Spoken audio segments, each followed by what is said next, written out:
Residents seek justice for slain woman in Kaduna. 58 countries back Okonjo-Iweala for second term as World Trade Organization Director General. Ahmadu Bello University Teaching Hospital resident doctors suspend 5 days warning strike. And on the foreign scene, death toll from Ethiopia landslide rises to 146. Hello, welcome to News Updates on Trust TV. I am Lilian Ogazi. And now to the news. Residents of Kabala Road are still mourning the killing of a 27-year-old woman by an unidentified person at her residence on Friday evening. The deceased, simply identified as Aisha, who was found in a pool of blood in her room by neighbors, later died after being rushed to the hospital. Trust TV's Bello Musa, who visited the residence of the deceased, reports that neighbors of the deceased are still confused over the way and manner she was killed. The report. Aisha and her husband are origin of Sokoto State, but relocated to the community about 7 months ago. Let Aisha, her husband, her 2 children and stepchildren live in this house. Baba Gana, a neighbor to Aisha, was among the first persons that saw Aisha in a cold blood. We were at home when we heard that she was killed in her house. As a reserved person, her house is always locked, but we were told that someone forced himself into her room, stabbed her with a knife, and killed her. She was not dead at the time, so she was rushed to the hospital where she eventually died. San Umar, who was not at home when his wife Aisha was killed, was notified of the incident via phone. What happened has happened. I was not at home when I received a call that someone broke into my house and killed my wife. We are suspecting that the killer is a phone snatcher. The incident happened between 4 and 5 p.m. on Wednesday. Family members and well-wishers of late Aisha described her as one who lived in peace with her neighbors. She was a good wife and we never quarreled because she took good care of me. I pray that God will grant her soul eternal rest.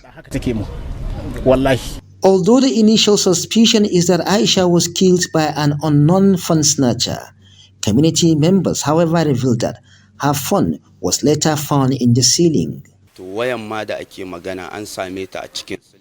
Her phone was later found in the ceiling in the early hours of the next morning, so it is obvious that the person was not after her property. Although Aisha was killed on Wednesday evening, residents of the area who are still confused about the way and manner she was killed are demanding a thorough investigation by the police.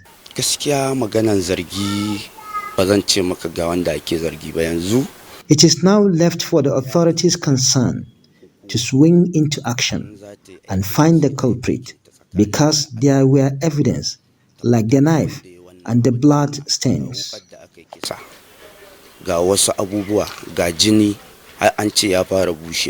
The husband and the entire family are now in Sokoto, where they joined other family members and friends to mourn the departed Aisha. While confirming the incident, the public relations officer of the Kaduna State Police Command, ASP Masur Hassan, said the Commissioner of Police has ordered a full investigation into the incident in order to arrest the suspect. Bello Musa, Trust TV News, Kaduna. Now moving on, 58 of the 164 member states of the World Trade Organization members have voiced support for a proposal from the African group backing incumbent Director General Ngozi Okonjo-Iweala to serve a second term. According to a statement by the World Trade Body, the 58 member countries of the Trade Association made this known at a July 22nd meeting of the WTO General Council. Okonjo-Iweala said she was very grateful for the support from members. The Director General said she took the call of members very seriously and was favorably inclined. She said she would get back to members very soon regarding her intentions. Okonjo-Iweala the 7th WTO boss, took office on March 1st, 2021 for a single term of 4 years, which will expire on August 31st, 2025. Resident doctors of Ahmadu Bello University Teaching Hospital, Zaria, have suspended the 5-day warning strike embarked upon on Monday. Ashiru Mikhail, vice president of the Association of Resident Doctors, NARD, told journalists in Zaria on Tuesday that the strike was suspended following amicable resolution with the hospital management. He added that already the resident doctors had resumed work at 8 a.m. on Tuesday. Now, according to him, the strike was suspended following a marathon meeting between the Association of the Management of ABUTH. The vice president said the meeting had also taken measures to further curtail industrial disharmony between the association and the ABUTH management. The Ogun State Independent Electoral Commission has disassociated itself from a purported local government elections timetable doing the rounds that it would hold local government elections in October. This was in reaction to a news item circulating online allegedly emanating from it tagged Notice of the Year 2024 Local Government Elections in Ogun State. The news item quoted the chairman of the commission, Babatunde Osibodu, as saying that the election into the 20 local governments and 236 wards in the state will be conducted on 26th of October 2024. The State Electoral Commission, however, said that no date had been agreed upon or fixed for the conduct of the elections in the state. It described the circulating information as a handbook of fake news merchants, urging the general public to disregard it. The Jigawa State Governor Umar Namadi has called on organizers of the planned national protest against hardship in the country. According to the governor, who spoke during a meeting with security agency heads, community leaders and other key stakeholders, such actions will not resolve Nigeria's pressing issues, but rather compound them, as hoodlums and other criminally minded people are likely to hijack the protest and wreak havoc. The report. During the meeting, which drew attendance from security officials, traditional and religious leaders, community representatives, civil society groups, business leaders, the Nigerian Bar Association, student unions, the Nigerian Labour Congress, and the media, Governor Namadi stressed that both national and state governments are working tirelessly to alleviate the suffering of Nigerians. Speakers of the event acknowledged that protests are not rooted in Islamic or Christian traditions, suggesting that hardships should be viewed as divine taste resulting from human transgressions. They called for divine intervention and urged Nigerians to pray for their leaders to guide the nation towards sustainable development. Governor Namadi reaffirmed the government's commitment to addressing the nation's challenges and highlighted President Bola Ahmed Tinubu's temporary suspension of input duties on essential commodities for 5 months as a measure to ease the current hardships. The best thing we'll do is we'll go back to Allah subhanahu wa ta'ala. Let's do our self-assessment. Each and every one of us do a self-assessment of himself. What is he doing that is wrong between himself and his God? What is he doing which is wrong between him and the people he is ruling? What is even he is doing which is wrong between himself and his own family in the home? So let's evaluate all this and look at them and then start to think and get a remedy for all these problems. Those between you and your family, try to see how you can remedy it. Between you and those that you are leading, try to see how you can remedy it and be fair and just to them. And between you and your God, repent and ask for forgiveness from Allah. I'm sure once this is the first step we can deal with this problem. But the issue of protest will not solve this problem. The protest will compound this problem, and all the participants has agreed with that. That is not a solution. And you have heard everybody has confirmed that he will do his best to ensure that this protest do not happen. Meanwhile, the military, police, and other paramilitary leaders have also pledged to collaborate with stakeholders to ensure that no protests take place in Jigawa State. The need for collaborative efforts to fight surging cases of malnutrition among children in Bauchi State has been advocated. This is even as a group under the auspices of Doctors Without Borders says health facilities are overstretched in various communities and called for collaboration from stakeholders at all levels. Trust TV's Adamu Imam reports. Representatives of Doctors Without Borders gathered in Bauchi during a meeting with staff members of the Primary Healthcare Agency and public health reporters as part of effort to arrest cases of malnutrition in Bauchi State. Some health workers and parents shared their experiences while attending community healthcare facility. Hunger is the major contribution of malnutrition because from the inception of pregnancy, we don't usually eat balanced diets because of poverty. Whatever we can afford is what we eat to survive, regardless of our status as pregnant women. So after delivery, we discover that the babies are malnourished. However, we thank God for the little help we are getting at the primary health care. We always struggle to get what to eat, and this means that the pregnancy will have to survive on what we lay our hands on as food. Things are hard now because of the economy, and breast milk is not enough for the babies because the mother is already malnourished. The facility is always crowded on clinic days because of the number of cases of malnourishment. We always sensitize parents, especially mothers, on the need to be cautious when giving their children the RUTF and other measures before discharging them from the hospital. We team them to process locally made food for their children called Tom Brown, which is for those that are not severely malnourished. The group is suing for more collaboration with state authorities and key stakeholders at the community level as well. But to monitor the middle arm circumference, the MIAC, because it's an easy way to identify malnutrition of their children at home, so that there will be early detection of malnutrition even at home. And then from there, they will refer or they will inform those people working in the community, because we have a network of community health workers. So they will refer the patient to them so that we ensure that the management is properly done. So that's what we have in our plan. Program designed by the federal. And now we realize that we are leaving the community. So they now extended integrated community monitoring of child illnesses. And so integrated activity, where you look at the child and see the child as a whole. If this child has diarrhea, if this child has pneumonia, if this child has other sickness, and then this child malnourished, you look at the child as a whole. Now, we are only training a healthcare worker. The essence of ICCM, Integrated Community Monitoring of Childhood, is to now involve community, involve traditional rulers, involve religious leaders, involve World Development Committee. The State Healthcare Agency added that part of effort to address the menace is the proposed establishment of ready-to-use therapeutic food RUTF centers in major health facilities across the state. Adam Imam, Trust TV News, Bauchi.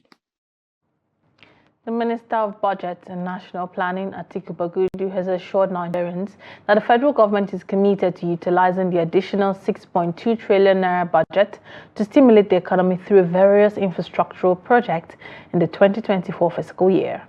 The projects include road and rail projects, water projects, and others. Bagudu was speaking at the meeting with the House of Representatives Committee on Appropriation, chaired by Abubakar Bichi. The report. The minister encouraged Nigerians to make sacrifices in order to achieve their goals and support the government's effort to implement its programs and projects, emphasizing that collective sacrifice is necessary for the country's progress and development. The minister assured them that efforts are being made to address security concerns across the country. In the additional budgetary provision, 3.2 trillion naira is intended to provide equity contributions or counterpart contributions for priority projects and critical projects that require additional appropriation for the renewed Hope Infrastructure Fund. The other 3 trillion naira is intended to meet the newly proposed national minimum wage, among other things. Is that we have to make sacrifices in order for our country to achieve the growth that it requires. Those countries whom we are teaching our children have achieved this, have achieved that. We should stop comparing ourselves to where they are today. But what choices did they take in the past to bring them to where they are? We don't have to take draconian choices like that, but we have to make responsible choices.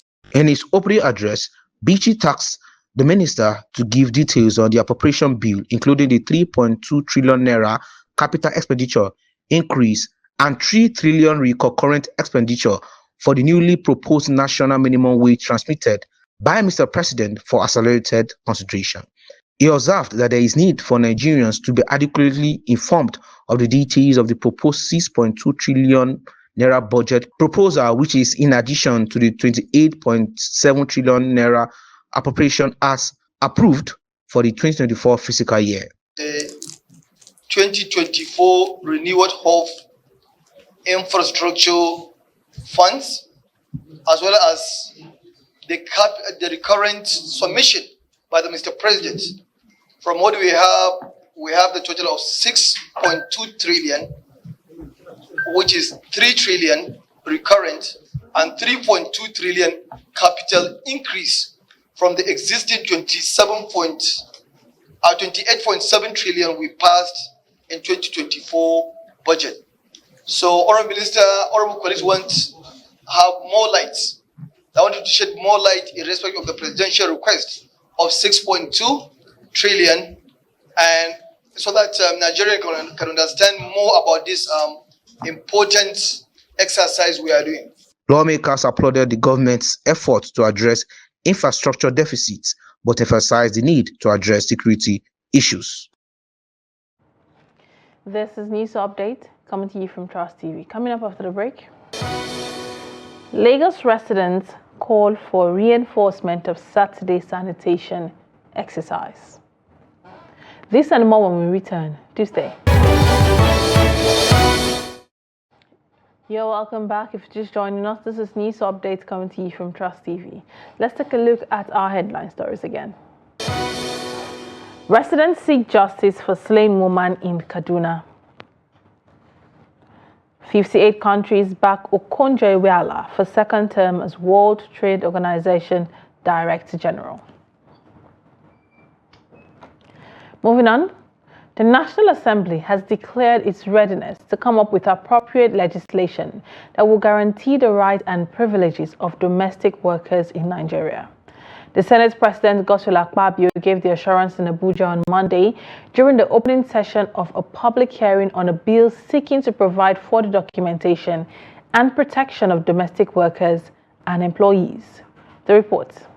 The Senate President, who was represented by Senator Binus Yaro, said the bill seeks to ensure and preserve the inalienable rights of domestic workers in the country, adding that this category of workers have been subjected to various forms of abuse and molestation across the country. The Senate President stressed the need for all stakeholders to confront the grave injustice being meted on domestic workers in order to set them free from all forms of discrimination and molestation in the hands of the employers. As a Senate committed to rectifying the wrongs in our society, we have come together today to discuss the bill to provide for the documentation and protection of domestic workers and employers and employees.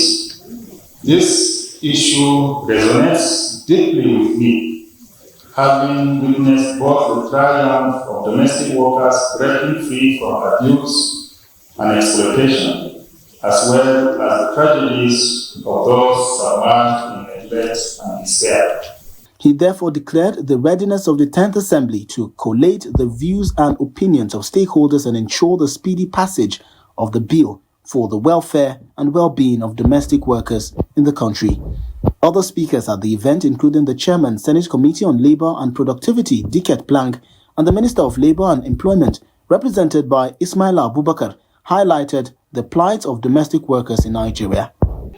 Either to the domestic worker or the employer of the domestic service, and the bill is intended that it becomes a law where the Ministry for Labour and Productivity will have a lot of role in documenting, standing in for, accounting for domestic workers employed in Nigeria.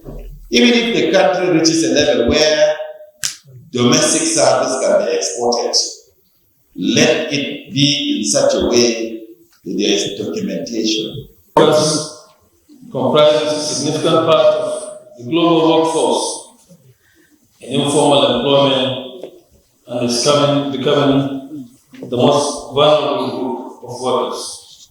They work for private households, often without clear terms of employment, unregistered and excluded from the scope of labor legislation. They often labor under harsh economic conditions, work long hours for low wages without benefits, with job insecurity. Other stakeholders equally made presentations and contributions on the bill, which is sponsored by Senator Babangida Hussaini. Residents of Lagos State have urged the state government to implement laws emphasizing the importance of maintaining a clean environment for public health and overall well-being. To this end, they want the government to reinforce the monthly Saturday sanitation exercise in order to help keep the environment clean. Trust TV's Aishat Abdullahi reports.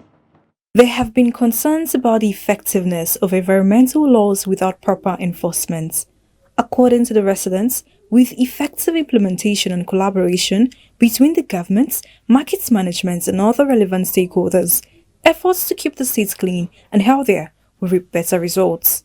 As the Lagos State market here, they used to do their own environmental on Thursdays, but that Thursday is not enough.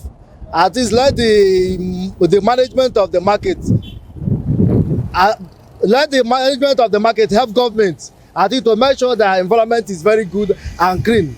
Because environment, when your environment is neat, you cannot contact sickness or disease. So environment is a health. So I advise the market readers and the organization and the people around, let them help the government to begin to sanitize the environment. Because as they are doing it, they are not helping the government also, they are helping themselves. Yeah, it's very good. Aside from having it every Thursday, last Saturday of every month is also good, so that unlike now, there are issues of cholera, there are issues of Lassa fever and what have you. So if they can implement it by after the Thursday environmental and then have it at the end of the month, it is very good.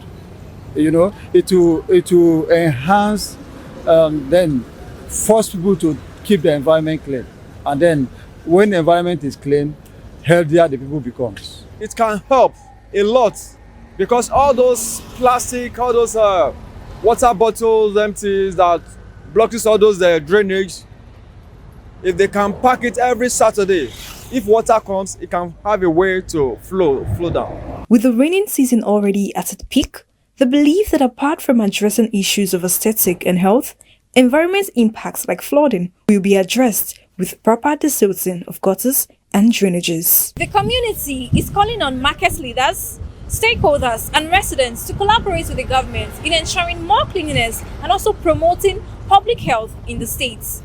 Aishat Abdullah for Trust TV Lagos. Moving on, the organized private sector on Monday warned against a hike in interest rates as the Central Bank of Nigeria's Monetary Policy Committee continues its meeting in Abuja today.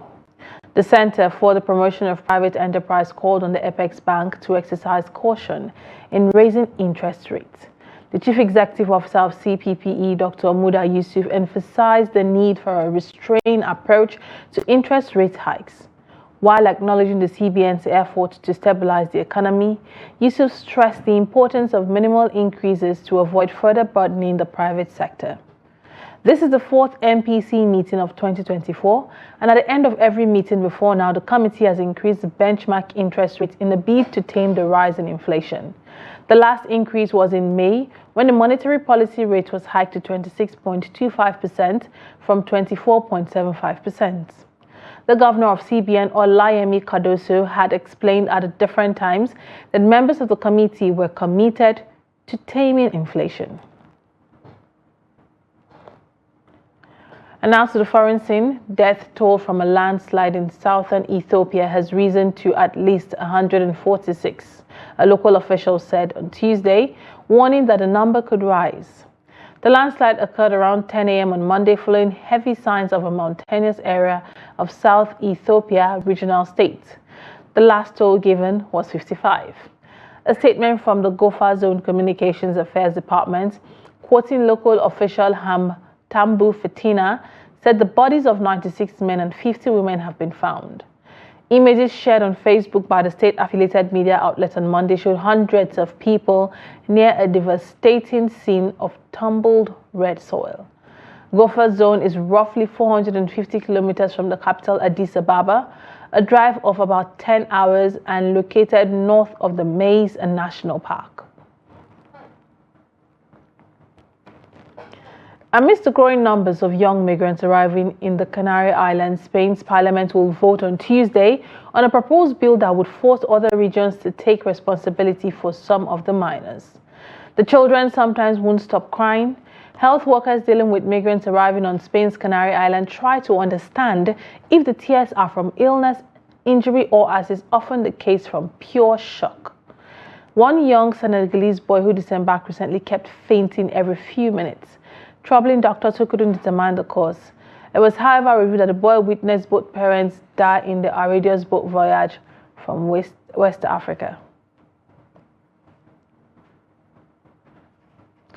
Nigeria's Queen of Track and world record holder in the 100 meters women's hurdle, Tobias Mushan, has been named Team Nigeria flag bearer for the opening ceremony of the 2024 Paris Olympics. She becomes the first athlete from athletics in 20 years since Mary Onyali at the Athens 2004 Games to have such an honor. In another appointment, the Nigerian Olympic Committee also announced badminton male star Anu Oluwapo Okpeyori as a general team captain for Nigeria in Paris. Nigeria is scheduled to compete in athletics, badminton, basketball, boxing, canoeing, cycling, football, table tennis, taekwondo, weightlifting, and wrestling at the Summer Olympics from 26 July to 11 August 2024. A total of 88 athletes will represent the nation in different sports.